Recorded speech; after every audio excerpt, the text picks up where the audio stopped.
Est-ce que la mort n'est pas l'expérience la plus universelle qui existe? Peu importe qui nous sommes, où nous vivons ou ce que nous faisons, la mort est une réalité que nous devrons tous affronter à un moment donné. Étrange, insolite, imprévisible, bouleversante, révoltante, perturbante, voire terrifiante, bienvenue sur l'iceberg des morts les plus bizarres. Dans cette vidéo, nous explorerons les destins tragiques et les circonstances étranges de morts qui ont marqué l'histoire et les rubriques de faits divers de l'Antiquité à nos jours. En plongeant dans ces tranches de vie troublantes de personnes réelles, nous franchirons différents niveaux, en abordant d'abord des cas simples, plutôt célèbres, parfois insolites, pour ensuite s'enfoncer petit à petit dans des affaires plus obscures et bien moins connues. Au regard du nombre colossal d'entrées dans cet iceberg, cette vidéo sera réalisée en 2 parties. Bon visionnage et surtout, faites de beaux cauchemars.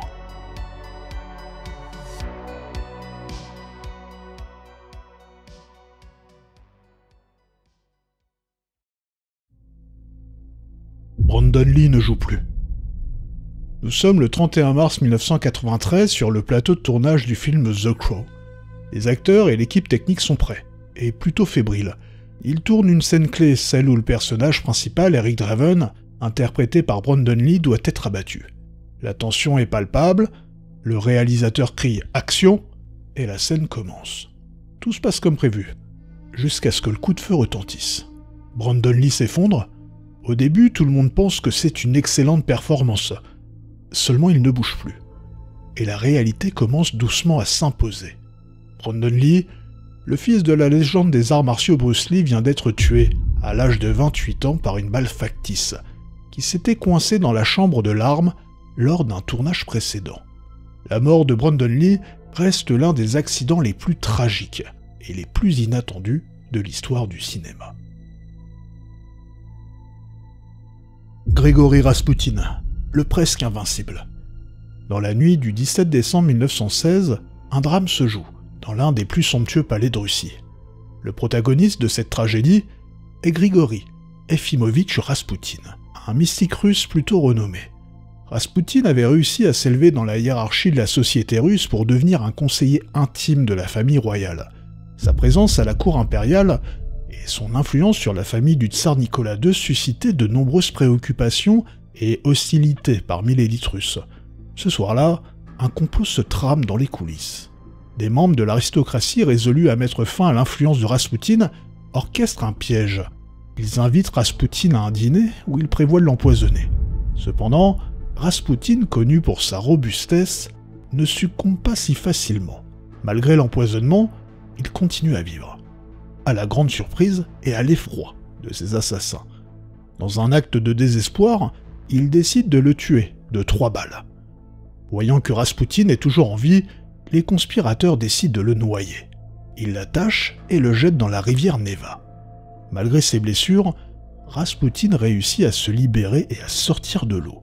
Cependant, il succombe finalement à une hypothermie. Bon, il est important de noter qu'il existe différentes versions de cette histoire, selon les nombreuses légendes qui entourent la vie et la mort de Rasputin. Les détails exacts de sa mort restent toujours un sujet de débat parmi les historiens. Échille et la tortue. Nous sommes en 455 avant Jésus-Christ. Échille, le père de la tragédie grecque, vivait alors en exil dans la ville sicilienne de Gela. Un jour, alors qu'il profitait du grand air, le destin a frappé. Il s'est fait tuer par une tortue. Oui, une tortue. Bon, j'imagine que vous voulez sans doute plus de détails. Ce jour-là, un aigle volait haut dans le ciel et tenait fermement dans ses serres une tortue qu'il venait de chasser. L'aigle cherchait un rocher pour casser la carapace, une technique habituelle pour ces oiseaux pour accéder à la chair à l'intérieur. Seulement, l'aigle a repéré ce qu'il a pris pour une roche, la tête chauve d'Échille. Avec une précision mortelle, l'aigle a lâché la tortue, et elle s'est écrasée directement sur la tête d'Échille. Il n'a eu aucun moyen de réagir. Échille est mort sur le coup, tué par une tortue. La mort d'Échille reste l'un des décès les plus étranges et les plus inattendus de l'histoire. Et même dans ses dramaturgies les plus surprenantes, je suis sûr qu'il n'aurait jamais pu imaginer un tel scénario. L'étrange cas Elisa Lam. Elisa Lam était une étudiante de 21 ans qui voyageait seule aux États-Unis à ce moment-là. Ses parents maintenaient un contact quotidien avec elle, mais le 31 janvier 2013, jour où elle était censée quitter l'hôtel Cecil de Los Angeles pour Santa Cruz, ils n'ont plus eu de nouvelles d'elle. Inquiets, ils ont contacté la police de Los Angeles, mais sans pour autant la retrouver. L'affaire a complètement explosé sur le plan médiatique après que la police ait rendu publique la vidéo de sa dernière apparition connue. Enregistrée le jour de sa disparition par une caméra de surveillance des ascenseurs, la vidéo montre Elisa rentrer et sortir plusieurs fois de l'ascenseur, au 13e étage, alors que sa chambre est au 5e. Elle parle avec un interlocuteur invisible et gesticule dans le couloir. Et elle donne parfois l'air de se cacher de quelqu'un ou de quelque chose qui n'apparaît pas sur la vidéo. Elle appuie ensuite sur tous les boutons, mais les portes ne se ferment toujours pas. Finalement, elle sort de l'ascenseur. Et c'est seulement 5 jours après la sortie de la fameuse vidéo qu'elle sera retrouvée. Le 19 février, des clients se plaignant de la faible pression de l'eau, de son aspect trouble et de son mauvais goût, le service de maintenance monte sur le toit de l'hôtel pour inspecter un réservoir d'eau. Et c'est là qu'ils ont découvert le corps d'Elisa Lam, dans la citerne. L'Institut médico-légal de Los Angeles a conclu que le décès d'Elisa Lam était accidentel et dû à une noyade, et ce en l'absence de preuves de violence physique. Bipolaire, on ne sait pas vraiment si sa pathologie a eu une quelconque influence sur ce qui s'est passé. L'ogre, Adolphe Frédéric. Le roi Adolphe Frédéric de Suède, connu pour son amour de la bonne chère, s'assit à sa table royale un soir de février 1771. Devant lui se trouvait un festin de mets délicieux. Il a commencé par manger du homard, du caviar, du hareng mariné, de la choucroute, des viandes bouillies et des navets. Mais surtout, il y avait son plat préféré, le semla, un petit pain suédois fourré de crème et de pâte d'amande. Il a mangé un semla, puis un autre, et encore un autre. Les courtisans l'ont regardé avec inquiétude, mais personne n'a osé interrompre le roi dans son plaisir. Finalement, après avoir consommé 14 semlas, le roi s'est levé brusquement de table, une douleur aiguë lui transperçant la poitrine. Il a chancelé, puis s'est effondré sur le sol, sous les yeux horrifiés de la cour. Adolphe Frédéric de Suède, roi de Suède et grand-duc de Finlande, venait de mourir, non pas sur un champ de bataille, mais dans la salle à manger, victime de son amour pour les semlas. Déchirure œsophagienne, éclatement de l'estomac, on ne sait pas vraiment ce qui s'est réellement passé. Ironiquement, il s'était gavé ce jour-là pour anticiper le jeûne du carême. Seulement, après ce repas, il n'a même pas eu le temps de le célébrer. Philip Hughes et la balle fatale. Le 27 novembre 2014 marque un jour plutôt tragique dans l'histoire du cricket. Ce jour-là, Philip Hughes, un joueur de cricket australien extrêmement talentueux, participe à un match de la compétition Sheffield Shield à Sydney. Bien ancré sur sa base, il se prépare à frapper la balle lancée par le jeune Sean Abbott. Malheureusement, le tir atteindra directement Hughes. Malgré le port d'un casque, Hughes est touché à un endroit particulièrement sensible, derrière la grille sous la coquille du casque, c'est-à-dire au niveau de la nuque. Après cet incident, Hughes titube quelques secondes avant de s'effondrer. Le choc a provoqué la rupture d'une artère, un accident terrifiant et extrêmement rare. Les secours tarderont à venir. Pour mettre les choses en perspective, une balle de cricket pèse 150 grammes et peut atteindre une vitesse de 150 km/h. Comme l'a souligné Andrew Jones, le directeur de la Fédération de Nouvelle-Galles du Sud en Australie, une balle de cricket dans la figure, c'est comme se faire percuter par un bus. 2 jours plus tard, Hughes succombera à sa blessure. Sa mort soulèvera des questions cruciales sur la sécurité des joueurs dans un sport qui est finalement loin d'être sans risque. La blague de Chrysippe de Solès. Chrysippe, le philosophe stoïcien grec, aurait connu une fin aussi inattendue que bizarre, en 206 avant Jésus-Christ. En effet, il serait mort de rire, en regardant un âne manger ses figues dans un arbre qui lui appartenait, et ce après avoir dit à la vieille femme qui possédait l'âne « Donne maintenant à cet âne un peu de vin pur pour faire passer les figues à ton âne. Il s'agissait vraisemblablement d'un jeu de mots en grec, entre le mot âne ovok et le vin oivok. Visiblement, il a trouvé sa propre blague tellement drôle qu'il en est mort. Bien sûr, au vu de l'époque, difficile de confirmer la véracité de cet événement, mais s'imaginer que l'on peut mourir de cette manière, c'est assez incroyable. Steve Irwin, le chasseur chassé. Le 4 septembre 2006, le célèbre animateur télé Steve Irwin, surnommé le chasseur de crocodiles en raison de son rôle dans son émission The Crocodile Hunter, filme dans la Grande Barrière de Corail en Australie. Lors d'une pause dans le tournage dû à des conditions météorologiques défavorables, Irwin décide de faire un peu de plongée, afin de fournir des images pour la série documentaire de sa fille Bindi. Alors qu'il nage, dans les eaux peu profondes, Irwin s'approche par derrière d'une raie pastenague, d'environ 2 mètres d'envergure. La raie, peut-être le confondant avec l'ombre d'un requin-tigre, l'a soudainement attaqué et transpercé plusieurs fois avec sa queue.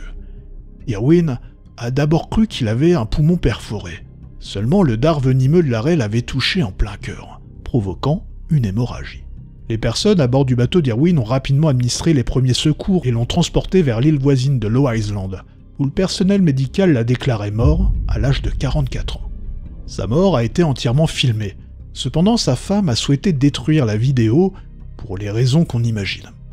Après avoir pris autant de risques avec les crocodiles, jamais personne n'aurait pu présager que Steve Irwin disparaîtrait de cette manière. Qin Shi Huang, le presque immortel. Qin Shi Huang, le premier empereur de Chine, né en 259 avant Jésus-Christ, était obsédé par la quête de l'immortalité. Il avait entendu parler d'un peuple immortel, résidant sur une montagne située à une quarantaine de kilomètres de son palais, et il avait entrepris plusieurs voyages dans l'espoir de découvrir leurs secrets. C'est lors de son 6e voyage, toujours à la recherche de cet élixir d'immortalité, que le destin tragique de Qin Shi Huang a été scellé. Selon les chroniques historiques, il serait décédé à l'âge de 49 ans, dans la région du Shaanxi, en Chine. Il est largement admis que la cause de sa mort a été un empoisonnement par un élixir d'immortalité à base de mercure. Qin Shi Huang croyait que le mercure, couramment utilisé dans les pratiques alchimiques de l'époque, possédait des propriétés qui prolongeraient sa vie. Malheureusement pour lui, la consommation de mercure, comme vous vous en doutez, a conduit à sa mort prématurée. Tennessee Williams et son capuchon. Le 25 février 1983, dans l'intimité de sa suite d'hôtel de l'Élysée à Manhattan, le célèbre écrivain et dramaturge américain Tennessee Williams va rencontrer un destin tragique. Williams, qui avait connu un succès phénoménal dans les années 40, a vu sa renommée s'estomper peu à peu alors qu'il enchaînait les revers au théâtre. Sa santé mentale à cette époque, selon les témoins, était en déclin. 2 de ses partenaires de longue date, Kip Kiernan et Frank Merlo, étaient décédés, ce qui au fil des années l'avait plongé dans une dépression profonde. Ses luttes contre l'abus de substances l'avaient entraîné dans des relations de plus en plus tendues avec ses proches, ce qui n'avait fait finalement qu'alimenter son addiction. Le jour de sa mort, Williams a été retrouvé entouré de bouteilles de vin et de pilules. Il semble que Williams ait utilisé un flacon de spray nasal pour s'administrer des doses de barbiturique. Seulement, il a aussi accidentellement inhalé le capuchon. Il s'est étouffé et il est mort. Le médecin légiste a bien confirmé la mort par étouffement en retrouvant le capuchon du vaporisateur nasal dans le larynx de l'écrivain. La langue trop pendue d'Alan Pinkerton. Alan Pinkerton, né le 25 août 1819, était un détective privé américain, fondateur de la Pinkerton National Detective Agency, en 1850. Il est connu pour avoir déjoué un complot visant à assassiner le président Abraham Lincoln et pour son travail pour les services secrets pendant la guerre de sécession. Après la guerre, il a fourni ses services aux industriels, notamment pour briser les grèves. Seulement, le 1er juillet 1884, Alan Pinkerton a rencontré une fin surprenante. Ce jour-là, dans les rues animées de Chicago, Pinkerton a trébuché et est tombé sur le trottoir la tête la première, mordant sévèrement sa langue. Il n'a pas cherché de traitement médical et l'infection s'est installée, conduisant à une gangrène de la langue. Quelques jours plus tard, il est décédé des suites de cette infection.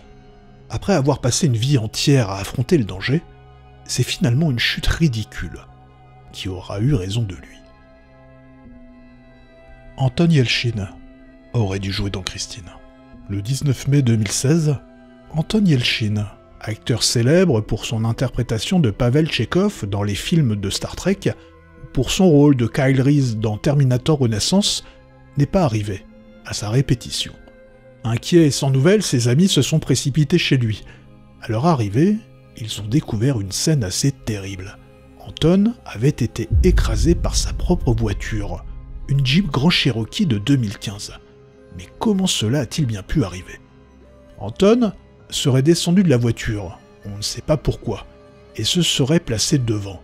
La voiture, toujours en marche, aurait alors dévalé l'allée en pente de sa maison, le coinçant tragiquement contre un pilier de briques et une clôture de sécurité. Le bureau du légiste du comté de Los Angeles a pu confirmer que la mort d'Anton était un accident causé par une asphyxie traumatique contondante. Il semble qu'Anton n'avait pas correctement engagé le frein à main de sa voiture. Mais plus qu'une erreur de la part d'Anton, il s'agirait plutôt d'un défaut de fabrication de la voiture. En effet, le modèle de 2015 du Jeep Grand Cherokee avait fait l'objet d'une importante campagne de rappel par le constructeur, visant 1,1 million de véhicules. En effet, un nombre important de plaintes avaient été déposées de la part de conducteurs, indiquant que même en mode stationnement, certaines voitures étaient susceptibles de se déplacer. Bernd Jürgen Brandes, le cannibalisé. Bernd Jürgen Brandes est tristement célèbre pour la manière dont il a choisi d'en finir. En effet, il a répondu à une annonce sur internet, postée par un certain Armin Meiwes, surnommé le cannibale de Rothenburg, qui cherchait une personne consentante pour être mangée. Et Brandes, un ingénieur de 43 ans, a participé volontairement à cet acte épouvantable. Le 9 mars 2001, Brandes quitte son domicile de Berlin pour rejoindre Meiwes sur Rothenburg. Pour atténuer la douleur liée aux différentes mutilations, il a pris 20 comprimés pour dormir. Meiwes a ensuite tué Brandes et a consommé une partie de son corps. Cet incident sinistre a laissé l'Allemagne en état de choc. Je ne vais pas rentrer dans les détails de cette affaire, mais croyez-moi, c'est terrible. L'affaire a suscité une attention médiatique considérable et a déclenché un débat sur la question de savoir si Meiwes pouvait être condamné, étant donné que Brandes avait volontairement et en toute connaissance de cause participé à l'acte. Malgré ces questionnements, Meiwes a reconnu ses actes et a exprimé des regrets. Il a été condamné à la prison à vie. Brian Douglas Wells, le pantin. Le 28 août 2003, Brian Douglas Wells, un livreur de pizza américain, a été contraint par 3 individus non identifiés à l'époque de braquer une banque PNC près de sa ville natale à Erie, en Pennsylvanie. Seulement, le détail qui fait froid dans le dos, c'est que ces fameux inconnus lui avaient posé un collier explosif autour du cou. Après avoir été appréhendé par la police, la bombe a explosé devant les caméras de télévision, tuant Brian sur le coup. L'enquête du FBI sur sa mort a révélé un complot extrêmement complexe, sur fond d'héritage, de trahison et de parricide. Cependant, le rôle exact de Wells dans le complot reste controversé. Les enquêteurs ont conclu que Wells était un participant volontaire au braquage, mais qu'on lui avait dit que la bombe était fausse. Bref, si vous voulez en savoir plus sur cette affaire passionnante, n'hésitez pas à regarder le documentaire Netflix de 2018, Les génies du mal. Le trône d'Edmond Aronside.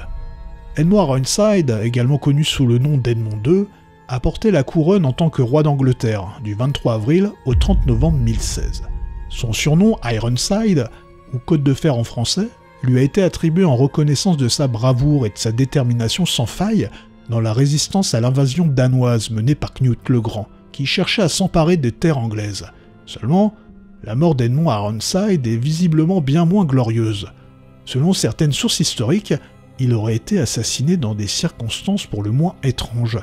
Une légende persistante raconte qu'il a été tué alors qu'il était en train de faire ses besoins, par un homme caché dans le trou des toilettes. Un homme qu'il aurait alors poignardé avec une épée ou un couteau. Cependant, cette histoire, bien qu'incroyable, n'est pas confirmée et reste une hypothèse parmi les historiens. Hélène Herzberg, la première de sa catégorie. Hélène Herzberg est tristement célèbre pour avoir été la première piétonne tuée par un véhicule autonome. L'accident a eu lieu le 18 mars 2018 à Tempe. Elle traversait les 4 voies North Smile Avenue en poussant une bicyclette. Elle a été fauchée vers 22 h par un taxi Uber, une Volvo XC90. La voiture était en mode de conduite automatique sous la surveillance d'une opératrice de 44 ans assise à la place du conducteur. Malheureusement, ni la voiture ni la conductrice n'ont freiné à temps pour éviter la collision. Hélène Herzberg a été transportée à l'hôpital où elle est décédée des suites de ses blessures. L'accident a suscité un débat important sur la sécurité des véhicules autonomes et a conduit à une enquête approfondie. Visiblement, il a été déterminé que la conductrice avait regardé l'émission de télévision The Voice, diffusée en streaming sur son téléphone portable pendant les 42 minutes précédant l'accident fatal, mais surtout, il a été déterminé qu'elle avait aussi baissé la tête pendant les 5,3 secondes précédant l'accident. Une distraction sans laquelle elle aurait pu éviter l'accident selon un rapport de la police. En fin de compte, la conductrice a été accusée d'homicide, par négligence, et a été condamnée à 3 ans de probation. Le fer à cheval d'Erika Marshall. Le 10 février 2012, Erika Marshall, une femme anglaise de 28 ans, vivant dans une ferme en Floride, travaille comme tous les jours, dans un centre de soins et de réhabilitation équine, le Kesmark Farm and Eking Rehabilitation Center. Erika est formée à utiliser une chambre hyperbare, une technologie utilisée pour traiter les chevaux avec de l'oxygène à haute pression. Des soins ayant pour effet notamment de soigner des infections, aider à la cicatrisation. Seulement ce jour-là, le cheval qu'elle est en train de soigner est particulièrement nerveux. Il entre dans la chambre hyperbare et au bout de quelques minutes, elle explose, détruisant tout aux alentours. L'explosion aurait été déclenchée par le cheval lui-même, qui, en donnant des coups de sabot, a provoqué une étincelle avec ses fers, enflammant ainsi l'oxygène à l'intérieur de la chambre. Erika Marshall est décédée sur le coup, tout comme le cheval. Fagiliu Mukamedzianov, la remorte. En juin 2011, Fagiliu Mukamedzianov, une femme russe de 49 ans originaire de Kazan, a connu une fin, ou plutôt des fins particulièrement surprenantes. En effet, suite à une crise cardiaque survenue à son domicile, Fagiliu est déclarée morte par les médecins. Toutefois, lors de ses funérailles, alors que les proches en deuil défilaient devant son cercueil ouvert, elle s'est soudainement réveillée et a cligné des yeux. Prise de panique, en réalisant où elle était, c'est-à-dire à son propre enterrement, elle a commencé à hurler. Les personnes présentes l'ont immédiatement ramenée à l'hôpital. Mais malheureusement, le fait de vivre ses propres funérailles a été un événement bien trop violent pour Fagiliu. Elle n'aura vécu que 12 minutes de plus en soins intensifs avant de mourir à nouveau. Pour de bon, cette fois-ci.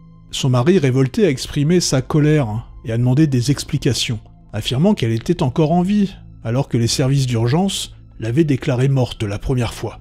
D'après lui, ils auraient pu la sauver. Un porte-parole de l'hôpital russe a déclaré qu'une enquête de toute façon allait être menée sur cet accident inhabituel. Une enquête dont on n'a jamais eu le résultat. La détresse de Frank Herrmann. Septembre 2013. Frank Herrmann, un homme allemand de 56 ans, vivait dans des conditions précaires et difficiles, sous un pont à Majorque, une île espagnole. Il subsistait en se nourrissant des restes jetés par un supermarché local et en mendiant. Cet homme faisait partie des expatriés allemands qui avaient été durement touchés par la récession économique de l'île et la chute du marché immobilier, créant des situations d'endettement extrêmes. Herrmann a été retrouvé, en train de ramper sous le pont où il dormait par des passants. Une fois à l'hôpital, les médecins ont découvert qu'il avait été partiellement dévoré par une horde de rats. Le problème est que Herrmann était trop faible pour se défendre contre ces rongeurs. Il a subi cette attaque probablement pendant son sommeil. Malgré son admission à l'hôpital pour traitement, son état déplorable ne lui a pas permis de survivre. Les autorités espagnoles ont déclaré qu'elles avaient récemment tenté d'aider Herrmann, mais qu'il avait refusé leur aide, préférant vivre dans la rue. Sa mort tragique met en lumière les conditions parfois inhumaines auxquelles sont confrontées certaines personnes sans abri. Franz Reichelt et son invention mortelle. Franz Reichelt, né le 16 octobre 1878, était un tailleur autrichien qui avait adopté la nationalité française.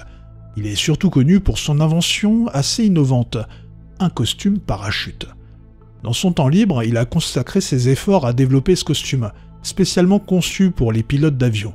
À cette époque, l'aviation était encore assez balbutiement, et les mécanismes d'éjection permettant à un pilote de s'échapper d'un avion endommagé n'existaient pas encore. Le 4 février 1912, dans une tentative audacieuse de démontrer l'efficacité de son costume parachute, Reichelt a sauté du premier étage de la tour Eiffel, à une hauteur de 57 mètres. Malheureusement, son dispositif, qui semblait seulement à moitié ouvert, s'est replié sous lui. Il a fait une chute libre avant de s'écraser. Sa mort a été instantanée. La démonstration de Gary Hoy. Nous sommes le 9 juillet 1993. Gary Hoy, 38 ans, un avocat canadien plutôt renommé, qui travaille pour le cabinet Holden Day Wilson à Toronto, participe à une réception organisée pour des étudiants en droit, intéressés par des stages chez Holden Day Wilson. Hoy décide de reproduire sa fameuse démonstration. En effet, il avait pour habitude de démontrer la résistance des fenêtres de son bureau, situé au 24e étage du centre Toronto Dominion, en se lançant contre elle.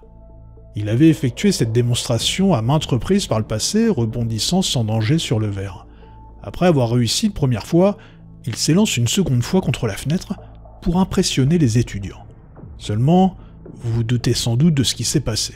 Cette fois-ci, au lieu de rebondir, la fenêtre a cédé et Hoy a chuté de 24 étages.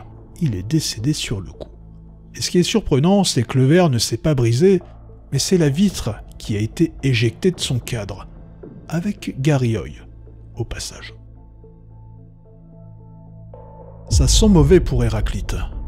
Héraclite, un éminent philosophe grec né aux alentours de 540 avant Jésus-Christ, aurait vécu une mort étrange. Les circonstances précises entourant le décès d'Héraclite sont assez floues, les sources historiques présentent des contradictions. Diogène Laërce, écrivain grec du IIIe siècle, qui constitue la principale source biographique sur Héraclite, a rédigé ses écrits près de 8 siècles après la mort du philosophe. D'après lui, Héraclite aurait tenté de guérir son hydropisie, une maladie provoquant des œdèmes, en s'enveloppant dans du fumier, dans l'espoir que la chaleur dégagée permette l'évaporation du liquide corporel. Cependant, il aurait rapidement succombé, en s'étouffant sous les excréments.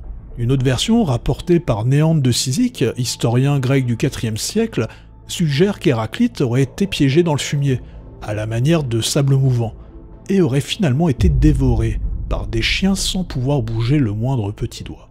Bref, ces récits pour le moins surprenants ont été rédigés longtemps après la mort d'Héraclite, ce qui rend leur véracité incertaine. Dans tous les cas, entre mourir étouffé dans le fumier ou dévoré par des chiens, mon cœur balance. Marie, victime de l'humanité. Marie était une éléphante d'Asie qui appartenait et était exploitée par la compagnie américaine de cirque Sparks World's Famous Show. Elle était présentée comme le plus grand animal terrestre vivant sur Terre. La mort de Marie est particulièrement tragique. Le 12 septembre 1916, un homme nommé Red Eldridge, qui avait été embauché comme dresseur assistant d'éléphants par le cirque, a été tué par Marie, après qu'il l'ait frappé à la tête avec un bâton. En réaction au coup violent d'Eldridge, Marie est entrée dans une rage folle, et l'a jeté avec sa trompe contre un stand à boissons et a marché sur sa tête, le broyant devant le public. Après cet accident, la foule a commencé à hurler en demandant la mort de l'éléphante. Le patron du cirque, Charlie Spark, a décidé que la seule façon de résoudre rapidement la situation, potentiellement ruineuse pour lui, était de tuer l'éléphant en public. Le jour suivant, le 13 septembre 1916, Marie a été transportée par chemin de fer au comté d'Unicoi au Tennessee, où une foule de plus de 2500 personnes s'était rassemblée. Marie a été placée sur un wagon industriel, lié à une grue par le cou et pendue entre 16h et 17h. Bon, je pense que cette histoire est assez édifiante sur la manière dont on maltraitait les animaux de cirque à cette époque-là. Un animal sauvage reste un animal sauvage, et Marie n'a été ni plus ni moins qu'une victime de notre délire de toute puissance sur la nature. La paille dans l'œil de Mike Edwards. Nous sommes le 3 septembre 2010. Une journée qui avait commencé comme une autre pour Mike Edwards, un Anglais violoncelliste, professeur de musique et membre du groupe Electric Light Orchestra, au début des années 1970. Edwards, 62 ans, conduisait tranquillement son van sur la route A381 à Alwell dans le Devon. La route était dégagée, rien ne présageait de ce qui allait se produire. Soudain, une botte de foin cylindrique de 600 kg, échappée d'un tracteur dans une ferme voisine, a commencé à dévaler une colline un peu plus haut et à rejoindre la route à une vitesse folle, en se dirigeant directement sur le van d'Edwards. Il n'a eu aucune chance. La botte de foin a écrasé son véhicule, le tuant sur le coup. L'accident a été si soudain et si violent qu'il n'a même pas eu le temps de réagir. Après enquête, cet événement a été qualifié d'accident de ferme par les autorités. Les circonstances ont été soigneusement examinées et le procès aboutira à un acquittement pour les deux fermiers le 19 novembre 2012. Olga Gajkovic et la brutalité du destin. Olga Gajkovic, également connue sous le nom d'Olga Tentiukova, est née le 4 novembre 1982 à Rostov, Oblast, en Russie. Elle travaillait au ministère des Affaires intérieures de Sikidvar. Elle était mariée et n'avait pas d'enfant. La mort d'Olga est particulièrement épouvantable. Le 11 mai 2012, Olga et sa famille voyageaient tranquillement en voiture à travers la région de Rostov, en Russie. Seulement, un camion de la marque Kamaz, surgissant à contresens et dont le chargement n'avait pas été suffisamment sécurisé, a perdu une brique de sa cargaison. Et comme si elle était téléguidée par une force invisible, la brique a traversé l'air et a pénétré le pare-brise de l'Audi A4 dans laquelle se trouvait Olga, avec une brutalité indescriptible. La brique a frappé Olga à la tête, lui ôtant la vie sur le coup. Cet événement dramatique est considéré comme l'un des accidents de la route les plus étranges et les plus tragiques, notamment parce qu'il existe une vidéo tirée de la dashcam du véhicule. Une vidéo affreuse, où quelques secondes après l'impact, on entend les passagers hurler de terreur en comprenant ce qui venait de se passer. Je vous déconseille d'aller voir ça. Le one-man show de Saint-Laurent. Saint-Laurent de Rome, également connu sous le nom de Saint-Laurent le Diacre, est un saint vénéré dans l'Église catholique. Né en Espagne, il a vécu au IIIe siècle après Jésus-Christ. Il est surtout connu pour son rôle de diacre sous le pape Sixte II à Rome. La mort de Saint-Laurent est particulière et mémorable en raison de la manière dont il a été martyrisé. Et selon la tradition, il aurait été tué autour de 258 après Jésus-Christ lors des persécutions de l'empereur romain Valérien. Il a été condamné à mourir sur un grill, une forme de torture et d'exécution particulièrement cruelle. Ce qui rend sa mort assez remarquable, c'est la bravoure et le supposé humour qu'il aurait montré face à une telle épreuve. On raconte que, alors qu'il était sur le grill, il a dit au bourreau « Je suis assez rôti de ce côté, fais-moi rôtir de l'autre ». Cette déclaration a contribué grandement à sa légende. Sa fête est célébrée le 10 août de chaque année dans l'Église catholique. Taylor Mitchell, une attaque qui n'aurait jamais dû avoir lieu. Née le 27 août 1990, Taylor Mitchell était une chanteuse et auteure-compositrice de country folk de Toronto, avec un avenir a priori prometteur. Son premier et unique album, For Your Consideration, avait reçu des critiques plutôt élogieuses. Cependant, le destin avait visiblement d'autres plans pour Taylor Mitchell. Le 28 octobre 2009, alors qu'elle se promenait dans le sentier Skyline du parc national des Hautes-Terres du Cap-Breton, des promeneurs ont vu la jeune fille se faire attaquer par 2 coyotes, en rage, la blessant gravement et provoquant une hémorragie importante. Les témoins de la scène ont rapidement appelé les secours qui l'ont transportée à l'hôpital Queen Elizabeth II, à Halifax, avec des morsures sur absolument tout le corps. Malgré les efforts des médecins pour la sauver, Taylor Mitchell est décédée à l'âge de 19 ans. Et le plus surprenant dans tout ça, c'est que visiblement ce genre d'attaque, ça n'arrive jamais. En effet, cette attaque sera recensée comme la toute première attaque mortelle de coyote sur un humain au Canada. L'accident de la Twilight Zone. L'accident de la Twilight Zone, ou de la 4e dimension en français, est un événement tragique qui a eu lieu le 23 juillet 1982, lors du tournage du film Twilight Zone The Movie, à Indian Dunes, en Californie. Un hélicoptère Bell UH-1 Iroquois s'est écrasé sur le plateau de tournage, tuant l'acteur Vic Morrow, les jeunes acteurs Mika Ding et René Chini-Chen qui se trouvaient au sol, et blessant les 6 passagers de l'hélicoptère. Ce qui rend ce drame particulier, c'est qu'il a été filmé, et qu'on découvre sur la vidéo les événements qui ont conduit à la chute de l'hélicoptère. L'hélicoptère, qui volait à seulement 8 mètres au-dessus des 3 acteurs, a été pris dans la pyrotechnie.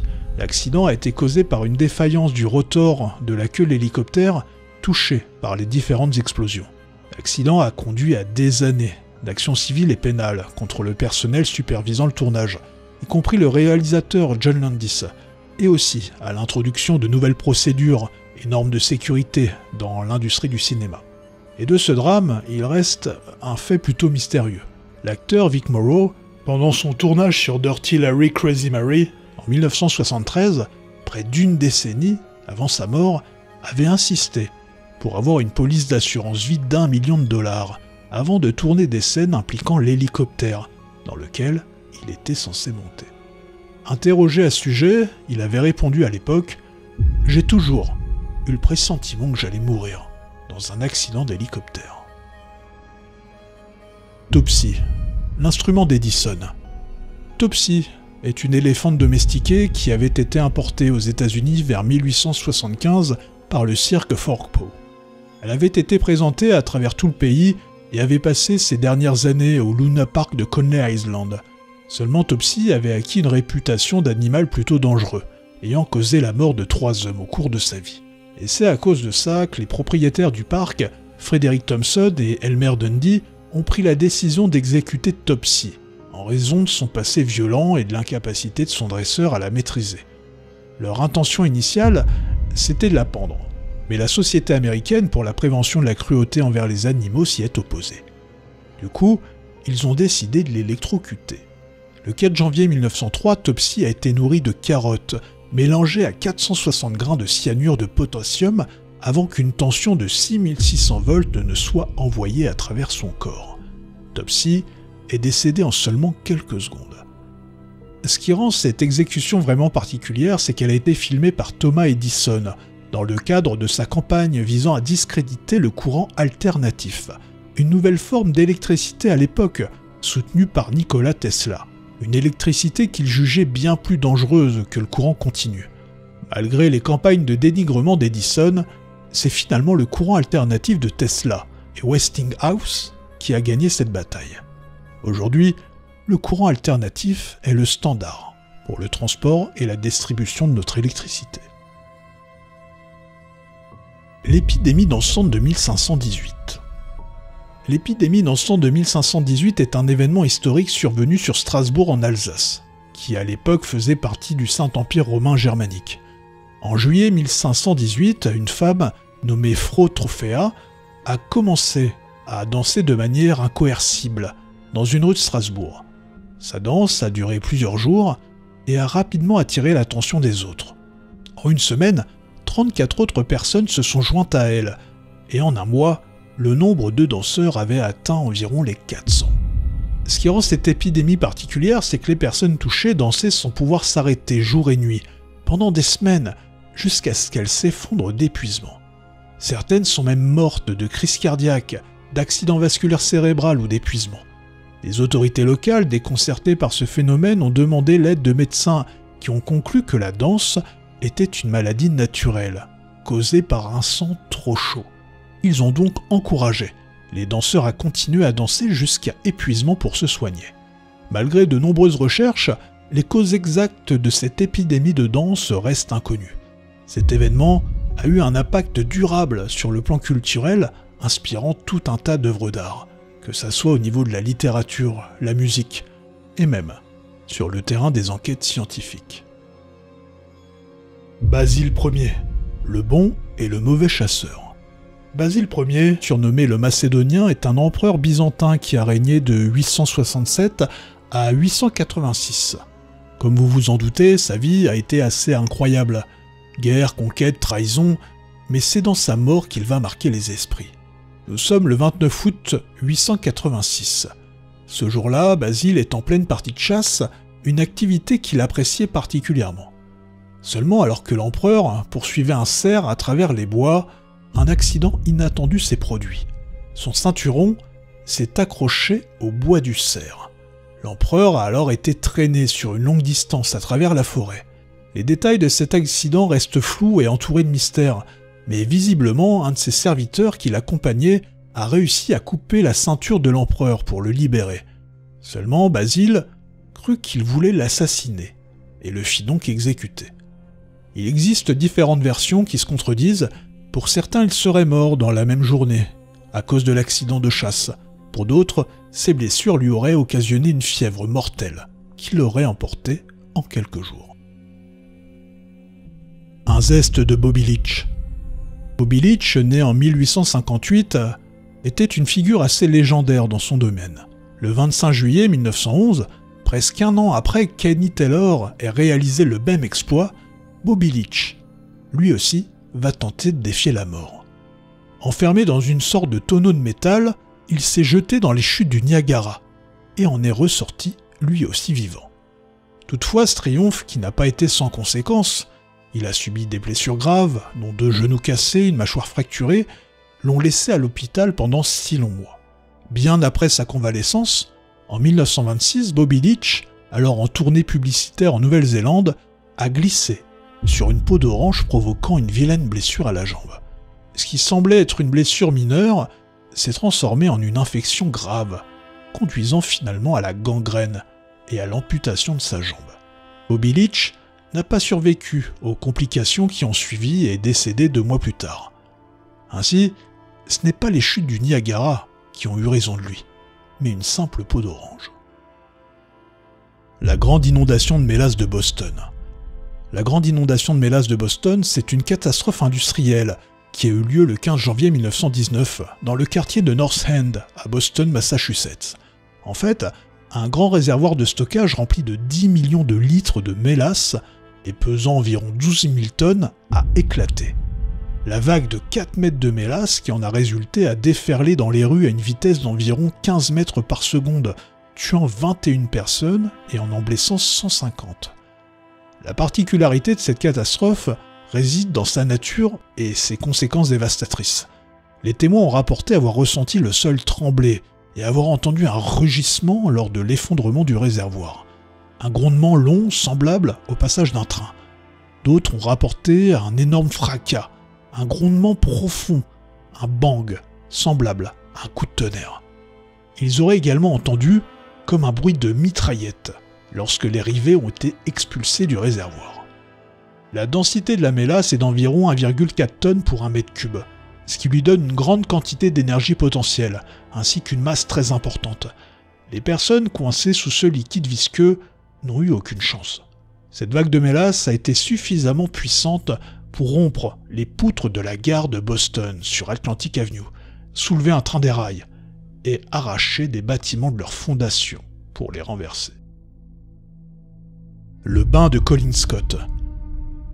Colin Nathaniel Scott, un jeune homme de 23 ans originaire de l'Oregon, a connu une fin plutôt atroce dans le parc naturel de Yellowstone aux États-Unis.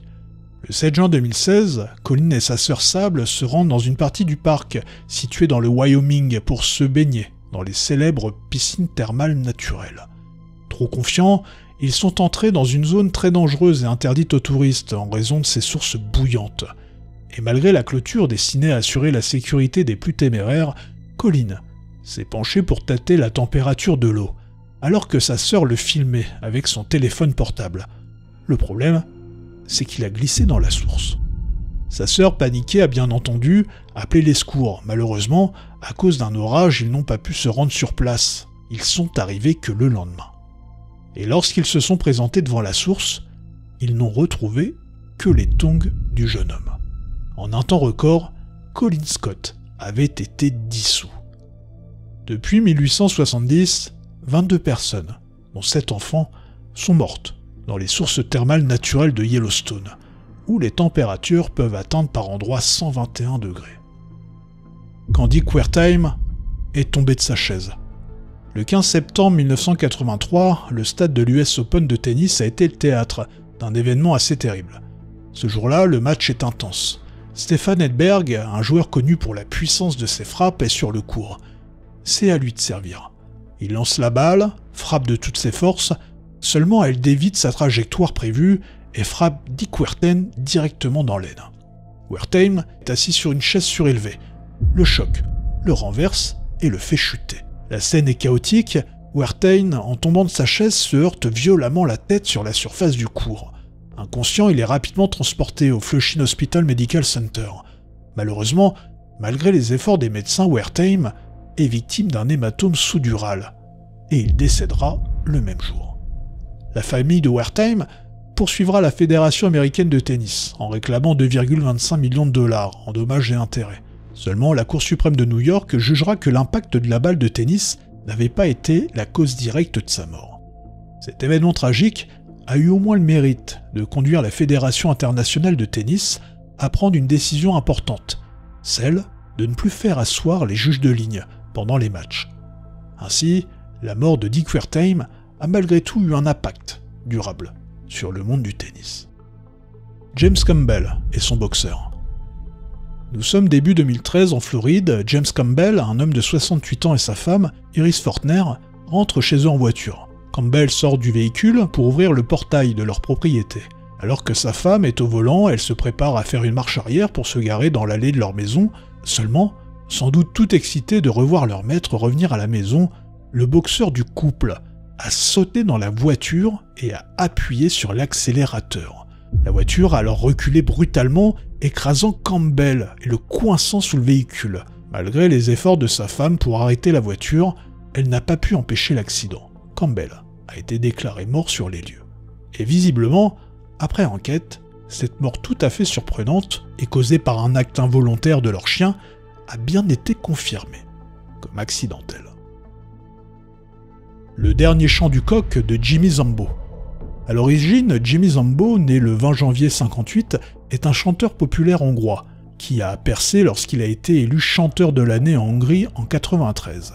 Tous ses albums ont été des best-sellers et son album de 2000, Christmas with Jimmy, a été le disque le plus vendu en Hongrie pendant de nombreuses semaines.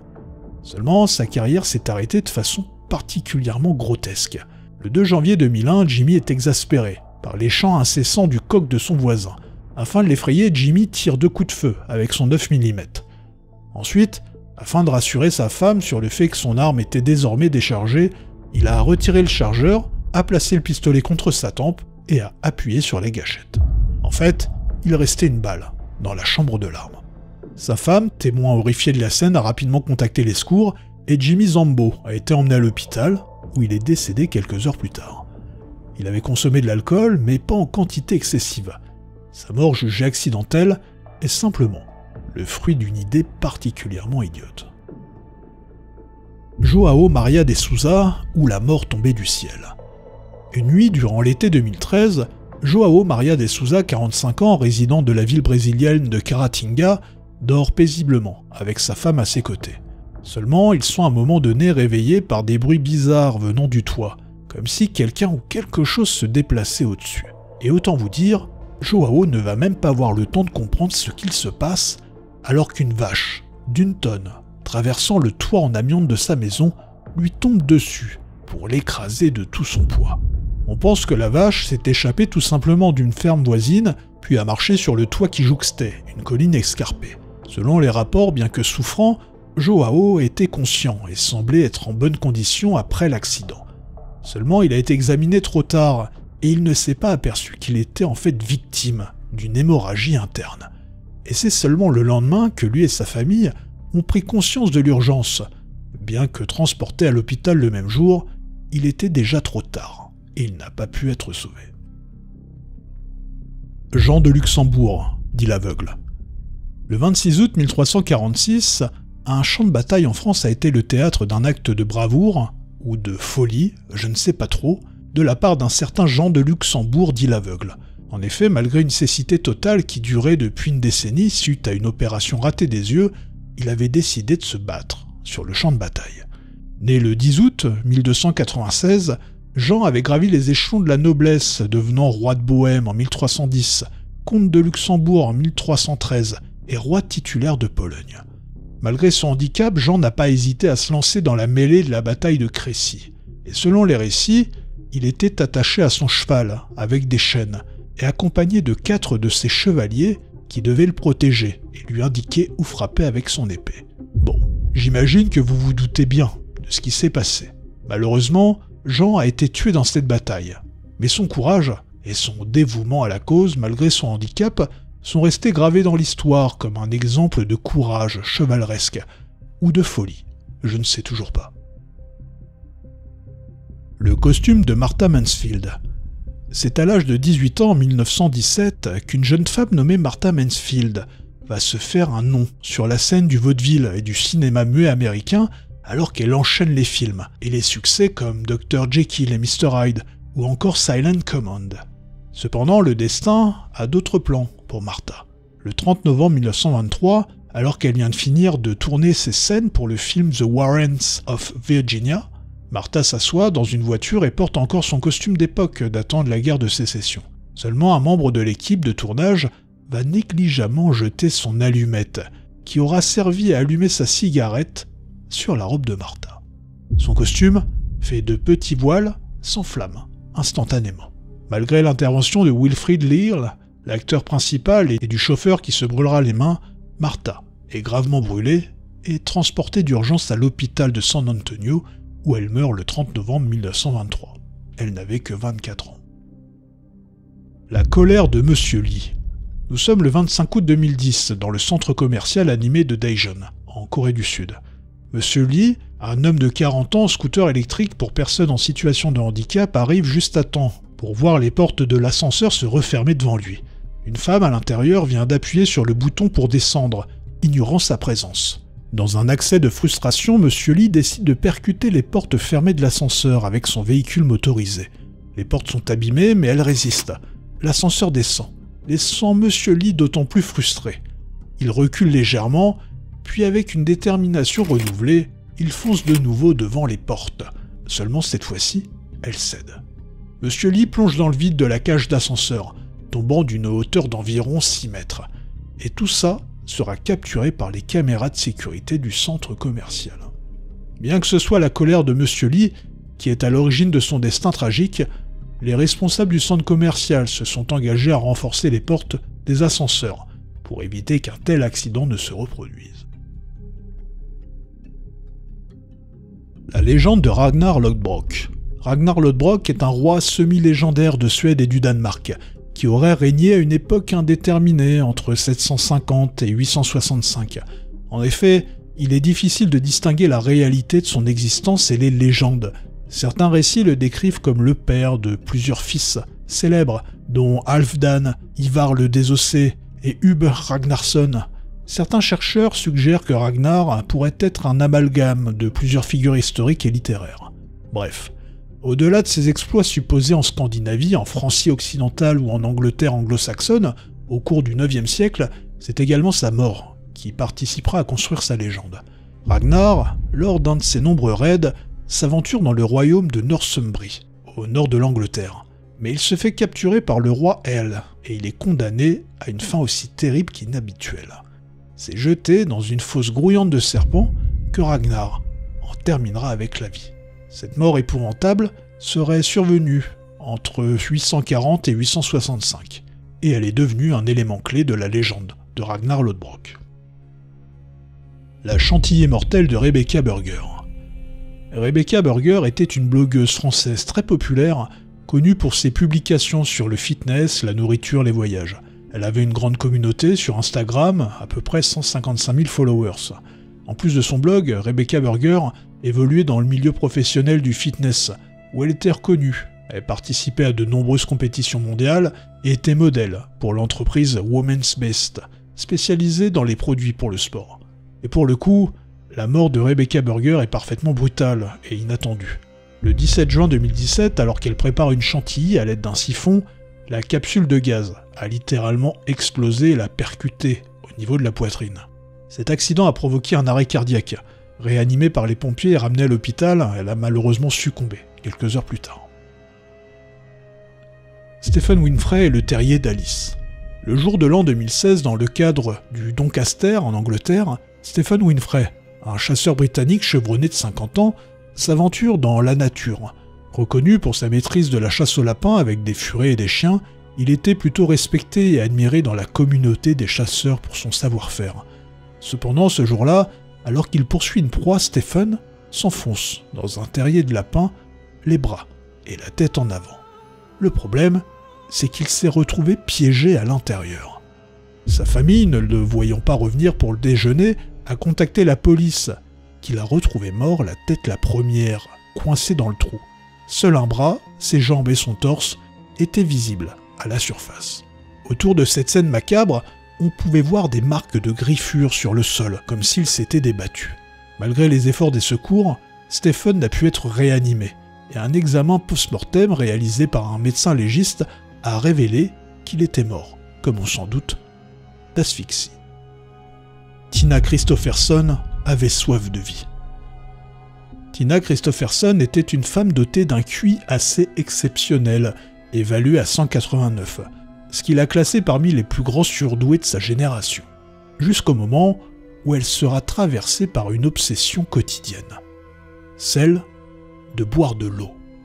En effet, elle croyait être atteinte d'un cancer de l'estomac, et dans une tentative désespérée de purifier son corps, elle a commencé à consommer une quantité d'eau démesurée, jusqu'à 15 litres par jour. Elle espérait ainsi nettoyer son corps de la maladie qu'elle redoutait tant. Cependant, sa quête de purification a pris une tournure morbide. Sa consommation excessive d'eau l'a conduite à une hyperhydratation, un phénomène également connu sous le nom d'intoxication à l'eau. Malheureusement pour elle, cette condition a entraîné sa mort prématurée en 1977. Comme vous pouvez le constater, malgré ses 189 de QI, Tina Christopherson n'a pas réussi à s'apercevoir que ses excès quotidiens, totalement déraisonnés, étaient en train de causer sa perte. Peu avant son décès, elle avait reçu un diagnostic de schizophrénie. La destination finale de Tom Price est Frederick Jensen Van Vuren. Le 5 mars 1977, nous sommes en pleine course de Formule 1 sur le circuit de Kyalami en Afrique du Sud. Tom Price, un pilote gallois très talentueux, est sur la piste, les mains agrippées au volant de son bolide. Soudain, une autre voiture s'arrête sur le côté de la piste. Des flammes jaillissent du moteur. C'est la voiture d'un certain Renzo Zorzi. Frederick Jensen Van Vuren, un jeune commissaire de 19 ans, se précipite sur la voiture en traversant la piste, accompagné d'un collègue, extincteur à la main pour éteindre les flammes. Seulement, alors qu'il n'avait pas encore atteint l'autre côté de la route, la voiture du pilote gallois Tom Price, lancée à une vitesse vertigineuse de 270 km/h, a percuté le jeune homme, avec une violence inimaginable. Et comme le destin est parfois sans pitié, l'extincteur que portait ce dernier a frappé Tom Price en pleine tête, causant sa mort instantanée. Dans ce choc, à plus de 270 km/h, le jeune Van Vuren et Tom Price n'ont eu aucune chance. Cet accident est un des plus dramatiques qu'a pu connaître la Formule 1 dans son histoire. William Snyder est le clown tueur. Nous sommes le 10 janvier 1854 à San Francisco. Ce soir-là, un petit cirque espagnol s'est installé sur Stockholm Street. William Snyder, un jeune garçon de 13 ans, vend des bonbons et des cacahuètes lors des représentations théâtrales proposées par le cirque. Et lorsque vient le tour de la représentation du clown, un certain Manuel Rice, le jeune garçon va être choisi pour participer au spectacle. Décrit comme un homme ayant des troubles mentaux, le clown Manuel Rice va attraper le jeune garçon par les chevilles et le faire tournoyer. Tournoyer. Et tournoyer encore. Seulement, à la fin de cet acte périlleux, du sang coulera de la bouche de William. Emmené à l'hôpital, il y décédera rapidement. La représentation du clown l'avait tué. En effet, en le faisant tourner ainsi, Manuel Rice avait provoqué chez William une rupture de l'artère pulmonaire gauche. L'événement avait été jugé à l'époque comme accidentel. Les 20 000 millisieverts d'Hisashi Oshii. Dans la matinée du 30 septembre 1999, Hisashi Oshii, un technicien de 35 ans, travaille à la centrale nucléaire de Tokaimura, au Japon. Il est chargé avec 2 autres collègues de purifier de l'oxyde d'uranium pour fabriquer des barres de combustible pour un réacteur expérimental. Oshii tient un entonnoir au-dessus d'un réservoir, tandis qu'un collègue, Masato Shinohara, verse un mélange d'uranium enrichi avec un seau. Soudain, une lumière bleue éclatante illumine la pièce. Les travailleurs, qui n'avaient aucune expérience préalable à ce niveau d'enrichissement, ont accidentellement mis trop d'uranium dans le réservoir. En conséquence, ils ont déclenché ce que l'on appelle dans l'industrie nucléaire un accident de criticité, une libération de radiation due à une réaction nucléaire en chaîne, non contrôlée. Ouchy, qui se tenait le plus près de la réaction, a reçu une dose massive de radiation, probablement l'une des plus grandes expositions à la radiation de l'histoire des accidents nucléaires, entre 10 000 et 20 000 millisieverts, ce qui est colossal. Ouchy a été transporté à l'hôpital de l'université de Tokyo, où les médecins ont été stupéfaits par son état. Il avait presque 0 globules blancs et plus aucun système immunitaire. Alors qu'il aurait dû mourir en quelques jours, il a été maintenu en vie pendant 83 jours de souffrance extrême, alors que sa peau fondait et ses organes le lâchaient. Sa détresse a été immortalisée à travers une photo que je vous déconseille fortement de voir. La bêtise d'Alexander Sheshik. 20 novembre 2017. La scène se déroule dans la ville de Labinsk, au sud-ouest de la Russie. Un certain Alexander Sheshik, qui visiblement s'ennuyait beaucoup, a décidé de faire quelque chose de parfaitement idiot. Se prendre en photo avec une grenade dégoupillée. La grenade dans une main, son téléphone portable dans l'autre, il a envoyé un message à un ami, et une photo de lui, tenant la grenade. La goupille juste à côté. Son ami est a priori resté incrédule devant autant de bêtises. Seulement, comme vous vous en doutez, les choses ont dérapé. Sinon, on n'en parlerait pas. Alexander Sheshik n'a pas réussi à remettre la goupille en place, et dans la précipitation, il aurait lâché la grenade qui a explosé, mettant fin à sa vie sur le coup. Suite à la détonation, la police a été appelée sur les lieux où ils ont retrouvé les restes de la grenade et le téléphone portable affichant la dernière photo que Sheshik avait prise. La police a classé sa mort comme un accident, toutefois, cette affaire aurait mis en lumière un trafic d'armes illégal. Le dernier voyage de Caleb Schwab. Nous sommes le 7 août 2016, dans le parc aquatique Shinterban, situé à Kansas City. Caleb Schwab, 10 ans, et fils du représentant de l'État du Kansas, Scott Schwab, se prépare avec 2 femmes inconnues pour s'élancer sur le toboggan aquatique Verrückt. L'attraction signifie fou en allemand, et sa hauteur vertigineuse de 58 mètres en fait le plus haut toboggan aquatique du monde. Caleb se place tout devant, s'attache sur le radeau, et les 2 femmes se postent derrière lui. Il s'élance. Seulement, alors qu'il se retrouve dans la montée de la 2e bosse, les passagers heurtent très violemment le support métallique du filet de sécurité. À l'arrivée, les 2 femmes sont sonnées. Seulement, la place de Caleb, elle est vide. Lors du choc, la ceinture de Caleb, qui était censée le protéger, s'est détachée, et en heurtant l'arceau du filet de sécurité à une vitesse folle, Caleb a littéralement perdu la tête. Les 2 autres passagères ont été blessées lors de l'accident. L'une a eu la mâchoire cassée, tandis que l'autre a subi une fracture faciale. On ne sait pas vraiment ce qui s'est passé, certains passagers de l'attraction, la même journée, ont précisé que la ceinture du canot leur semblait déjà défectueuse au moment de leur passage. La répartition du poids sur le canot a posé également question. Caleb pesait 34 kg alors qu'il avait derrière lui 2 adultes beaucoup plus lourdes que lui. Dans tous les cas, ce qui est ressorti de ce drame, c'est que l'attraction n'était clairement pas suffisamment sécurisée. Cependant, les accusations de meurtre portées contre les propriétaires ont été rejetées par la justice. Le coup de tête de Charles VIII. Nous sommes le 7 avril 1498 au château d'Amboise. Charles VIII, dit la fable, roi de France, alors âgé de 27 ans, invite sa reine à aller voir une partie de jeu de paume. Encore affaibli par son dernier accouchement du 20 mars, qui s'est soldé par une tragédie, la perte d'un autre enfant mort-né, le roi cherche à la distraire d'une manière ou d'une autre.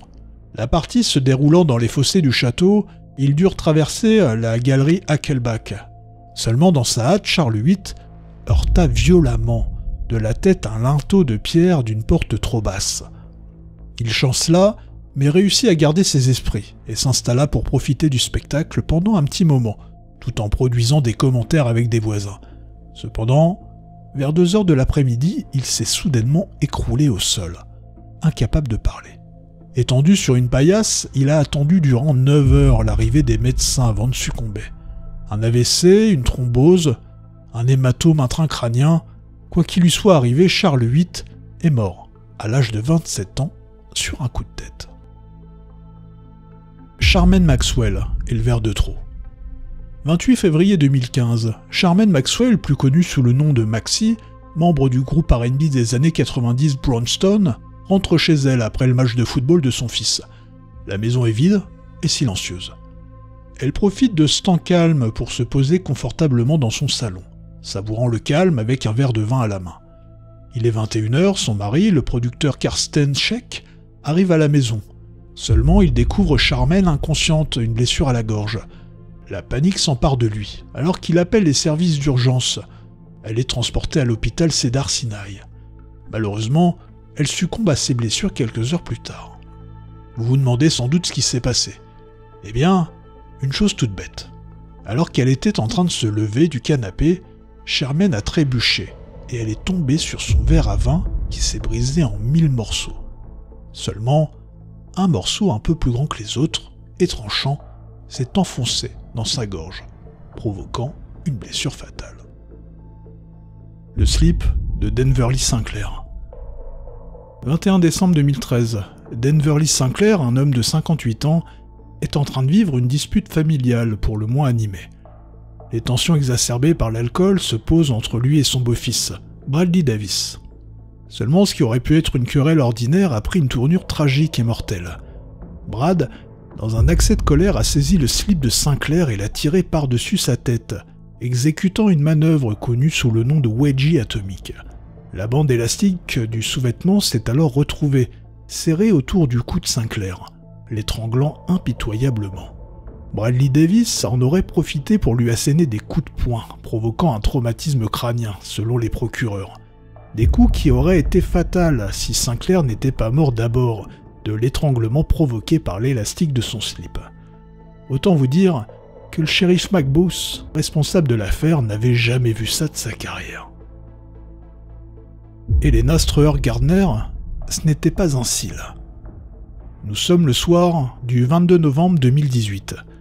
Helena Streuer-Gardner, une ancienne jockey de 60 ans, se déplaçait à l'intérieur de sa maison située du côté de la ville de Poole, en Angleterre, avec un verre à boire à la main, dans le style Mason jar, et une paille en métal de 25 cm fixée sur le couvercle. Et oui, vous imaginez sans doute déjà ce qui s'est passé. Un faux pas, une chute, le destin qui frappe. Et voilà Helena, qui tape la tête la première sur la paille en métal. Helena avait des problèmes moteurs depuis un accident d'équitation à l'âge de 21 ans. Elle était sujette à des chutes dues à des douleurs violentes à la colonne vertébrale. C'est sa femme Mandy qui l'a découverte. Helena gisait sur le sol émettant des bruits de gargouillis inhabituels. En la retournant et en regardant son visage, elle a réalisé avec horreur ce qu'il s'était passé. Malgré les efforts des médecins de l'hôpital général de Southampton, ils n'ont pas pu sauver Helena. Le soir où Francis Daniel Brown a perdu la boule. Nous sommes en 2004. Francis Daniel Brown vient de passer la soirée avec son ami John Kemper Hutcherson. Ils sont tous deux ivres mais décident malgré tout de rentrer en voiture. C'est John qui conduit, seulement au cours du trajet, Francis se sent mal. Il a envie de vomir. Il ouvre alors la fenêtre de la voiture et sort la tête dehors. C'est alors que l'impensable se produit. Son compère, John, dévie sa route et percute un poteau électrique. Francis perd alors littéralement la tête. John ensuite conduit jusqu'à sa maison en banlieue d'Atlanta et il va se coucher dans ses habits, ensanglanté, laissant le corps de son ami Francis dans la voiture. Et c'est le lendemain qu'un voisin se promenant avec sa fille fait la découverte du corps sans tête de Francis, dans la voiture garée devant la propriété de John. Ce soir-là, John était tellement alcoolisé qu'il ne s'est même pas rendu compte du drame qu'il venait de se jouer. Frank Hayes, ou une victoire posthume. Frank Hayes, un Irlandais passionné de chevaux depuis son plus jeune âge, travaillait principalement comme entraîneur de chevaux et palefrenier, mais son rêve à lui, c'était de devenir jockey. Un rêve qui se réalisera le 4 juin 1923, lorsqu'à l'âge de 22 ans, Frank Hayes participe à sa première course de Steeplechase à Belmont Park à New York. Ce jour-là, il monte un cheval nommé Sweet Kiss, un outsider à 20 contre 1. Et le plus incroyable, c'est que le jeune jockey va remporter la course, mais d'une manière pour le moins terrible.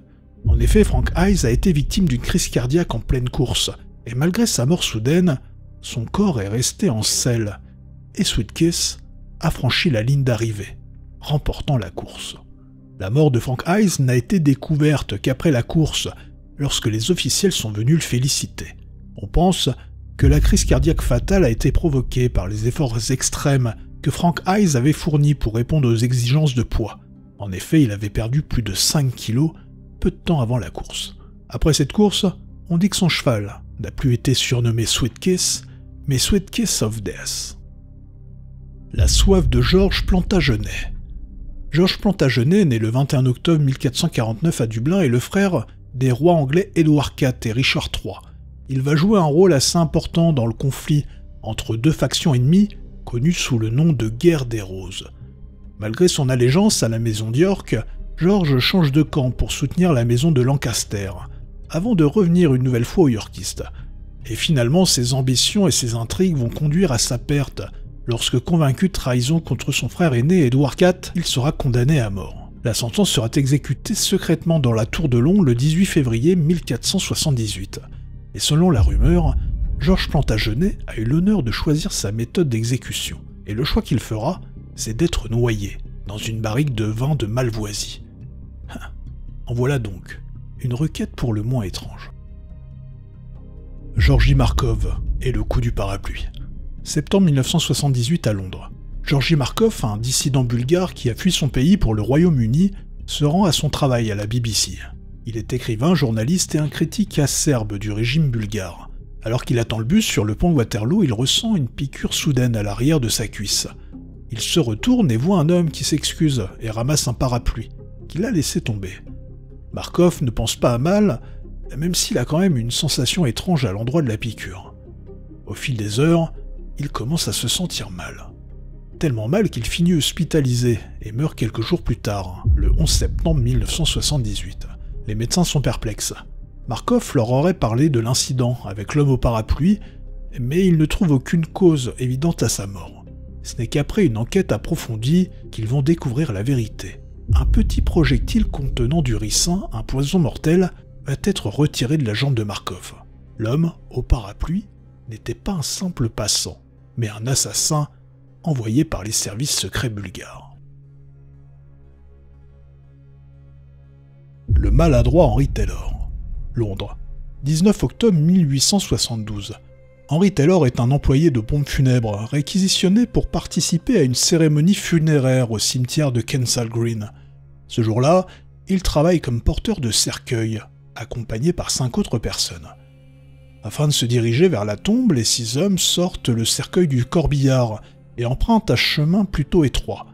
Seulement, lorsqu'il a fallu manœuvrer le cercueil dans un virage, Henry Taylor a percuté une pierre tombale avec son pied et a perdu l'équilibre. La surprise a saisi les autres porteurs et instinctivement, ils ont eux aussi relâché le cercueil, qui s'est littéralement écrasé sur lui, avec une force brutale. Ses mâchoires et ses côtes ont été fracturées, sous l'impact, laissant Henry Taylor dans un état critique. La confusion a éclaté parmi l'assemblée en deuil, transformant la cérémonie solennelle en une scène de chaos, où on aurait entendu la veuve du défunt du cercueil hurler jusqu'à la folie. Henry Taylor a été rapidement transporté à l'hôpital universitaire de Londres, mais malgré les efforts des médecins, il a succombé à ses blessures le 24 octobre 1872. Isadora Duncan, la femme au foulard rouge. Isadora Duncan est à l'origine une célèbre danseuse américaine qui a bouleversé l'univers de la danse, en s'inspirant des figures anti-grecques de la fin du 19e jusqu'au début du 20e siècle. Elle aurait été l'une de celles qui aurait apporté les premières bases de ce qu'est devenu la danse moderne et la danse contemporaine. Cependant, son existence a été aussi faite de tragédies, en particulier lorsqu'elle perdra ses 2 enfants, en 1913 par noyade. Seulement, le 14 septembre 1927, le destin va frapper de nouveau à la porte d'Isadora Duncan. Elle se trouve à Nice, en France. Elle profite d'une balade en voiture décapotable, elle est habillée d'une écharpe de soie rouge qui flotte au vent. Mais en un instant, le drame se noue. L'écharpe s'en mêle dans la roue arrière de la voiture. Elle se resserre autour du cou d'Isadora, l'étranglant instantanément et la traînant hors de la voiture sur la chaussée. Isadora Duncan, dans cette dernière danse, n'a pas survécu. John A. Burns, Richard Leroy McKinley et Richard C. Legg gèrent mal la pression. Nous sommes dans l'Idaho, aux États-Unis, dans une installation nucléaire expérimentale, qui a été arrêtée une dizaine de jours pour maintenance. Aujourd'hui, 3 janvier 1961, le réacteur va être redémarré, par 3 opérateurs. Burns, un spécialiste de l'armée, et McKinley, un spécialiste de 4e classe, sont au travail. Leurs mains expertes manipulent les commandes du réacteur tandis que Legg se trouve sur le toit de la cuve. Seulement pour redémarrer, Burns doit lever une barre de contrôle et la tirer en fonction de la puissance souhaitée. Ce jour-là, il va la tirer trop loin, ce qui va provoquer la criticité du réacteur SL1. En 4 millisecondes, la puissance du cœur nucléaire va passer de quelques mégawatts à 20 gigawatts. La chaleur générée par la montée subite de la puissance au sein du cœur va vaporiser l'eau qui l'entourait, ce qui va provoquer une explosion de vapeur d'eau dirigée vers le haut de la cuve du réacteur avec une force extrême. Legg est empalé au plafond par la force de l'explosion. Il meurt sur le coup. McKinley et Burns sont projetés par la vapeur d'eau, seul McKinley est retrouvé vivant par les sauveteurs. Seulement, il succombera à ses blessures quelques heures plus tard. Cet événement, désormais connu sous le nom de accident SL1, est le premier accident nucléaire à s'être produit sur le sol américain. La tonte de John Bowen. Nous sommes en décembre 1979, et les Jets de New York accueillent les Patriots pour un match de football américain. À la mi-temps, les Electronic Eagles de la Radio Control Association of Greater New York envahissent le terrain pour faire une démonstration d'aéromodélisme. Leurs avions virevoltent dans les airs, sous les applaudissements de la foule. Parmi ces modèles réduits, il y en a un avec une forme un peu particulière. En effet, un des avions a l'aspect d'une tondeuse à gazon. Piloté par Philip Cushman, l'avion tondeuse dévie dangereusement de sa trajectoire et atterrit dans les gradins, frappant 2 spectateurs. John Bowen, 20 ans, et Kevin Rourke, 25 ans. Bowen, gravement blessé, est rapidement emmené à l'hôpital pour une chirurgie d'urgence. En effet, l'impact ressemble à ce qu'aurait pu produire une hache. Malheureusement, John Bowen succombera à ses blessures. La mauvaise idée de John Lewis. 16 juin 1999, nous sommes du côté de Gloucester en Angleterre. Ce jour-là, John Lewis décide de faire un feu afin de brûler des déchets végétaux. Quelques heures plus tard, sa femme constate sa disparition. John Lewis est introuvable. Au bout d'une semaine, toujours aucune trace. Et c'est seulement au bout de 15 jours que des plongeurs vont retrouver l'homme décédé, habillé seulement de ses chaussettes et de ses chaussures, 3 km plus loin dans la Séverne, une rivière qui se trouve à proximité de son domicile. Le légiste du district de Gloucester, Alan Grickmore, qui réalisera l'autopsie, tirera ses conclusions. John Lewis a versé de l'essence généreusement sur son feu de joie. Seulement son pull a commencé à s'embraser, suivi du reste de ses vêtements. John Lewis, alors qu'il se transformait en torche humaine, a réussi à retirer son pull, qui a d'ailleurs été retrouvé carbonisé, et il s'est jeté dans la rivière. Seulement, les brûlures l'avaient déjà gravement atteint, ce qui l'a conduit à se noyer. Kurt Gödel, la folie du génie. Kurt Gödel, né le 28 avril 1906, est un logicien, mathématicien et philosophe autrichien, naturalisé américain. Il est considéré comme l'un des plus grands logiciens de l'histoire. Sa contribution à la pensée scientifique et philosophique du XXe siècle est considérable. Cependant, malgré son génie, la vie de Gödel a été marquée par le sceau de la maladie. En effet, il était atteint de troubles psychiques, qui se sont transformés petit à petit en délire de persécution à partir du milieu des années 70. Et un jour de 77, alors que sa femme doit être hospitalisée pendant 6 mois, Gödel, dans un acte de désespoir et de paranoïa, va refuser de manger tout repas qui n'a pas été goûté par sa femme. En effet, il se fait de plus en plus de soucis pour sa santé et se convainc de l'existence d'un complot visant à l'empoisonner. Il cesse pratiquement de s'alimenter, tombant progressivement dans une dénutrition extrême. Kurt Gödel se laissera donc mourir de faim, son poids ne dépassant pas les 30 kilos à sa mort. Le dernier galop de Luis Jiménez. Luis Jiménez, né le 30 juillet 40 à El Paso au Texas, était un sculpteur et artiste graphique américain d'origine mexicaine. Il était connu pour ses sculptures publiques à grande échelle, souvent controversées. Parmi ses œuvres, le Blue Mustang se distingue aussi bien par sa majestuosité que par le drame qu'elle va provoquer. Commandée par l'aéroport international de Denver, cette sculpture est devenue le dernier symbole de son talent artistique. Le 13 juin 2006, Jiménez, alors âgé de 65 ans, travaille sur le Blue Mustang, dans son studio de Hondo, au Nouveau-Mexique. Seulement, un morceau de la statue d'environ 10 mètres va lui tomber dessus, lui laissant absolument aucune chance. Ironie du destin, l'artiste, qui avait passé sa vie à créer des œuvres monumentales, avait été tué par sa propre création. La dernière cigarette de Mathilde d'Autriche. Mathilde d'Autriche, née le 25 janvier 1849 du côté de Vienne, était une archiduchesse, membre de la prestigieuse maison de Habsbourg-Lorraine. Son destin était tout tracé. Elle devait épouser le roi Umberto I et devenir reine d'Italie. Et sa mort prématurée, survenue le 6 juin 1876, a brisé cette évidence. Ce jour-là, à l'âge de 18 ans, Mathilde a revêtu une robe de gaze de coton pour aller au théâtre. Elle se trouve au palais de Hensendorf à Vienne, et en attendant, elle décide de s'allumer une cigarette. Seulement en entendant approcher son père, qui lui avait strictement interdit de fumer, elle a caché la cigarette derrière elle. Sa robe de gaze de coton s'est immédiatement enflammée, la transformant en torche humaine. Mathilde d'Autriche n'a eu aucune chance. Peng Fan n'est pas un charmeur. 23 août 2014. Peng Fan, un chef cuisinier chinois de renom et connu pour sa maîtrise de la préparation de plats exotiques, s'affaire à préparer un mets rare en Asie. Peng Fan est en train de concocter une soupe spéciale à base de chair de cobra cracheur d'Indochine. Après avoir décapité le serpent, il met de côté la tête pour la jeter à la poubelle un peu plus tard. Seulement, au moment où il s'y attend le moins, le drame se produit. 20 minutes après avoir séparé du corps la tête du cobra, encore animé de réflexes, il mord Peng Fan, injectant son venin mortel dans son système. Malgré les appels à l'aide lancés immédiatement, Peng Fan est mort asphyxié, en attendant les secours, après que le venin du cobra ait paralysé ses fonctions respiratoires. Philippe de France en aurait fait du pâté. Philippe de France, fils aîné de Louis VI le Gros et d'Adèle de Savoie, est né le 29 août 1116. Couronné et associé à son père en 1129, il était destiné à régner sur le royaume de France. Cependant, le destin en a voulu autrement. Le 13 octobre 1131, Philippe se déplace à cheval dans les rues animées de Paris.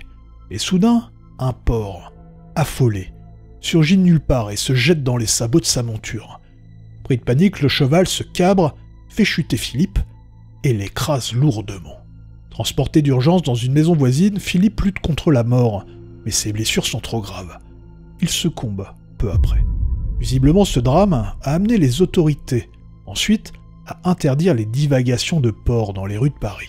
Une interdiction qui est arrivée bien trop tard pour Philippe de France. Reginald Tucker a oublié de mettre ses lunettes. Reginald Tucker était un jeune avocat visiblement prometteur au sein du cabinet de Chicago, Schuller Roche Zwimner. Né le 7 février 1955 à Détroit, Michigan, Reginald était a priori reconnu pour sa vivacité d'esprit et son fort sens de la justice. Pendant le 3 juillet 1984, à l'âge de 29 ans, il va participer à son bureau à une petite fête, afin de célébrer la fête nationale américaine du 4 juillet, et ce, de manière un peu anticipée. Reggie, euphorique, court dans un des couloirs du gratte-ciel de Chicago. Il est en chaussettes et a oublié de remettre ses lunettes. Et cet oubli lui sera fatal. En effet, arrivé au bout de sa course, des témoins horrifiés le verront s'écraser contre une fenêtre et entendront la vitre se briser, laissant Reginald chuter de 39 étages. Un des témoins en bas dira que l'impact de sa chute sur une voiture ressemblait à un bruit d'explosion. Roger Miro et son portable.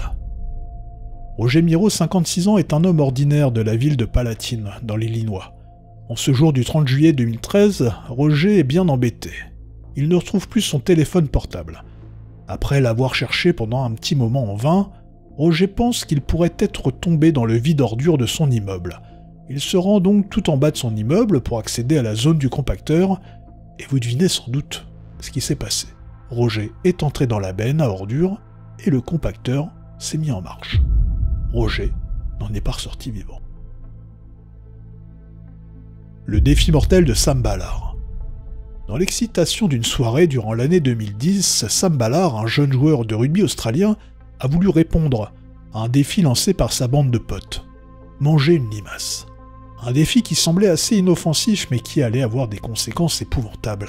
La limace, porteuse d'un parasite de rat, déclenchera chez Sam une méningite encéphalite à éosinophile et provoquera un coma profond pendant 420 jours.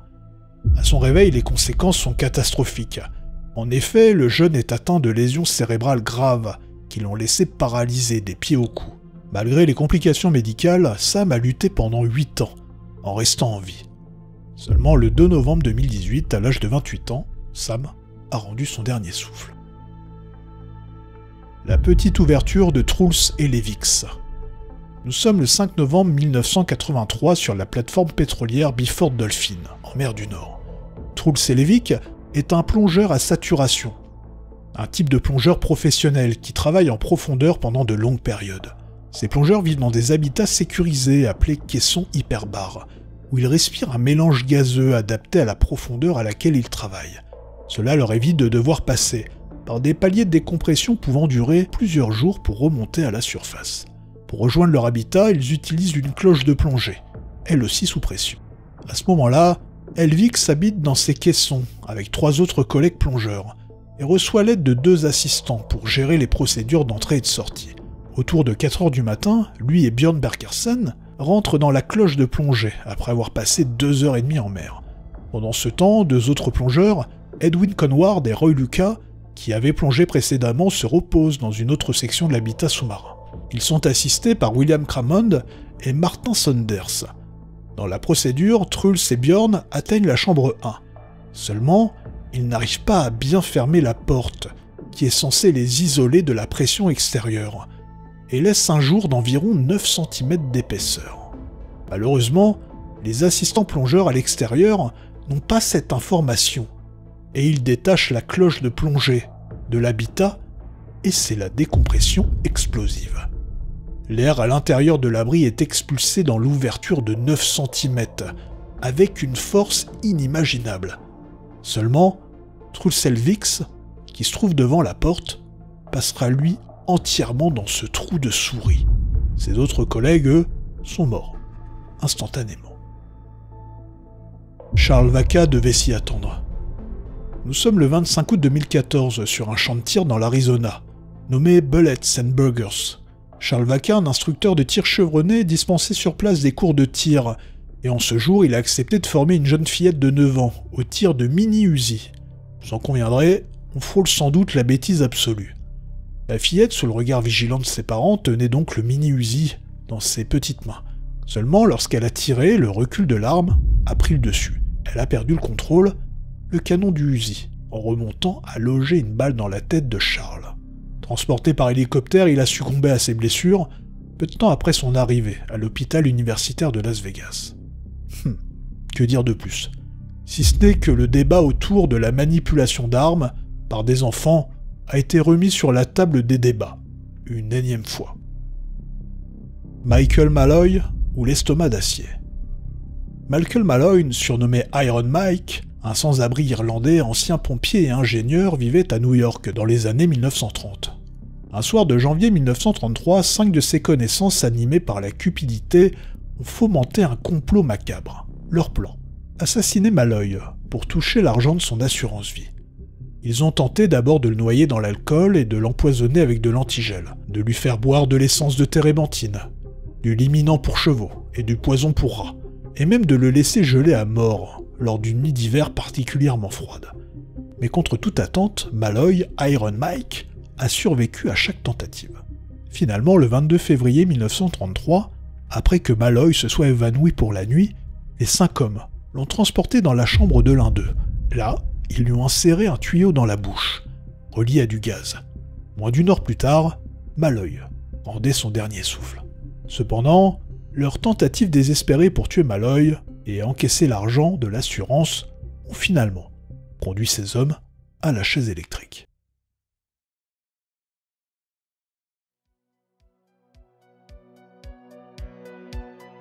Mes chers amis, nous voilà arrivés au bout de notre premier voyage. Et oui, sachez que nous n'avons pas encore atteint les profondeurs de l'iceberg. Si vous souhaitez rapidement avoir la suite, je vous invite à m'en faire part dans les commentaires. En attendant, je vous invite à vous abonner et à mettre un pouce si la vidéo vous a plu. Allez, faites de beaux cauchemars.